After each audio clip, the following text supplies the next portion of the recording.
kodwa ngenxa wabizwayo ukude kuba le nto lubizwa awukhwetywa uyabizwa. Wasibonisa loo nto during the years ubulapha ngeministry yakho.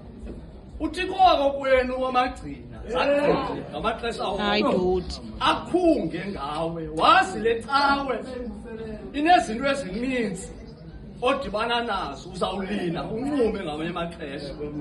Kodwa into endikuthandela yona, singabantu xa sisebenzisana siyangqubana, kodwa ekugqibeleni uye uthi singabantu masithandaneni, siqhubekekeni ngemini zikaThixo.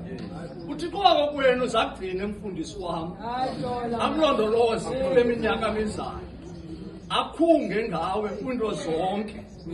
Kodwa ndithi mfundisi, xa unduluka apha eseketheni, kule sekethu yakho ndikunika nje unyaka omnye ukuyo as a minister. Kozayo uzawuba yintsumba yale sekethu.